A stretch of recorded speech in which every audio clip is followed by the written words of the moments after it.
Halo, Assalamualaikum warahmatullahi wabarakatuh. Balik lagi di channel YouTube aku. Nah, jadi hari ini sesuai judulnya, aku mau berbagi tips dan informasi terkait permohonan izin kawin dengan anggota TNI atau Polri. Nah, jadi informasi kali ini masih informasi terupdate yang akan aku bagikan ke kalian. Nah, jadi bagi calon-calon bayangkari, kalian wajib nonton video aku sampai selesai agar kalian punya persiapan untuk menghadapi sidang-sidang yang akan kalian jalani ketika pengajuan jadi istri dari seorang anggota TNI atau Polri. Nah, jadi untuk syarat dari permohonan izin ini, yang pertama, kalian harus punya surat pengantar izin dari kesatuan pihak calon suami kalian. Misalnya calon suami kalian dari kesatuan Sabara, berarti nanti ada surat pengantar izin dari kesatuannya. Terus yang kedua, adanya surat permohonan izin kawin dari kantor. Yang ketiga, adanya surat keterangan personalia, ini biasanya juga dari kantor. Yang keempat, adanya surat pernyataan kesanggupan dari calon istri maupun calon suami. Jadi nanti kalian akan tanda tangani surat yang berisi kesanggupan menjadi calon istri maupun menjadi calon suami dari seorang anggota TNI atau Polri gitu. Jadi kalian harus menandatangani surat tersebut baik dari pihak istri maupun pihak suami. Yang kelima, adanya surat pernyataan kesanggupan dari calon istri, sama yang tadi. Adanya surat persetujuan dari orang tua apabila orang tua kalian sudah tidak ada, maaf ya, yang sudah tidak ada, berarti kalian harus minta surat persetujuannya dari wali, baik itu dari pihak suami maupun dari pihak istri. Yang kedelapan itu ada surat pernyataan bersama. Jadi nanti kalian bakal bikin surat pernyataan bersama, lalu ditandatangani oleh kedua belah pihak. Yang kesembilan itu harus ada surat akta cerai atau surat keterangan kematian dari suami atau istri, itu bagi yang duda maupun janda. Jadi harus ada surat keterangan kalau istri atau suaminya sudah meninggal ataupun surat keterangan akta cerai. Jadi tidak dalam keadaan menikah lalu menikah lagi dengan anggota TNI Polri. Jadi itu tidak boleh ya. Yang ke-10 itu harus ada surat keterangan catatan kepolisian atau SKCK. Ini bagi calon istri atau suami yang bukan pegawai negeri. Jadi kalau misalnya kalian yang calon bayangkari yang bukan pegawai negeri, kalian harus ngurus surat SKCK atau surat keterangan catatan kepolisian, termasuk kedua orang tua kalian. Jadi gunanya itu untuk pengajuan pernikahan anaknya.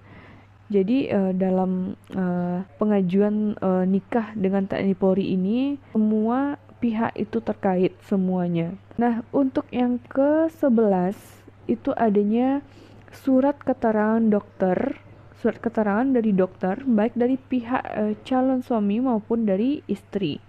Tapi yang khusus untuk istri atau calon bayangkari, kalian harus melampirkan surat tes urin. Surat keterangan tes urin ini gunanya untuk mengetahui kehamilan atau tidaknya. Jadi kalian harus melampirkan surat keterangan tes urin. Nah, sebelum lanjut ke poin berikutnya, aku mau jelasin dulu sedikit nanti kalau misalnya kalian ngurus surat keterangan dokter ini, kebetulan kemarin aku ngurus surat keterangan dokter ini di rumah sakit polisi di Bayangkara. Jadi tahapan tes di sana nanti aku disuruh isi formulir. Formulir ini gunanya untuk membuat surat dari hasil tes kita ini akan ditujukan ke siapa, nanti itu gunanya formulir itu. Jadi formulir itu aku isi guna untuk syarat sebagai calon istri dari seorang anggota TNI atau Polri. Nah, jadi pertama kali aku itu tes urin untuk mengetahui kehamilan atau tidaknya.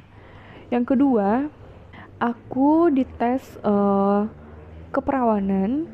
Ini harus sepersetujuan suami. Yang ketiga, nanti kalian akan disuntik vaksin. Nah, itu tahapan dari pengurusan surat keterangan dari dokter. Nah, untuk poin selanjutnya, adanya surat keterangan N1 dari kelurahan atau desa sesuai domisili tentang status calon istri atau calon suami. Jadi kita juga diminta keterangan status di lingkungan. Jadi kita itu udah pernah menikah kah, atau belum pernah menikah, atau sudah janda kah, atau sudah duda kah. Nah, jadi itu perlu untuk persyaratan permohonan izin kawin.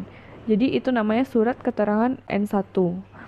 Nah, untuk surat keterangan N2 itu dari kelurahan atau desa tempat kediaman orang tua wali. Jadi maaf ya, untuk orang tua yang orang tuanya yang sudah tidak ada, itu biasanya diwakilkan oleh wali. Jadi nama suratnya itu surat keterangan N2. Nah, untuk selanjutnya, poin selanjutnya itu adanya surat keterangan N4 dari kelurahan atau desa mengenai orang tua, calon istri maupun dari calon suami.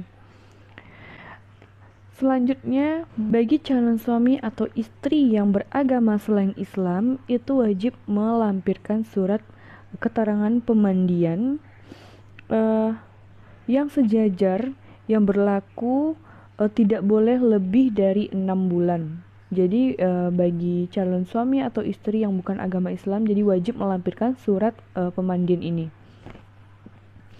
Terus selanjutnya, bagi calon suami yang beragama Protestan, itu wajib melampirkan surat pemandian atau baptis dan surat sidi.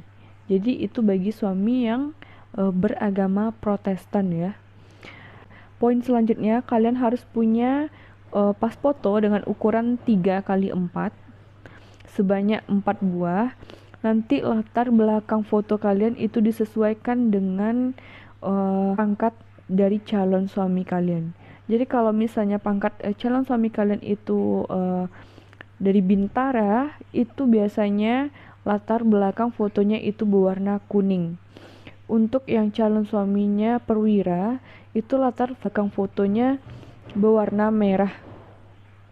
Sedangkan bagi yang PNS, itu latar belakang fotonya berwarna biru.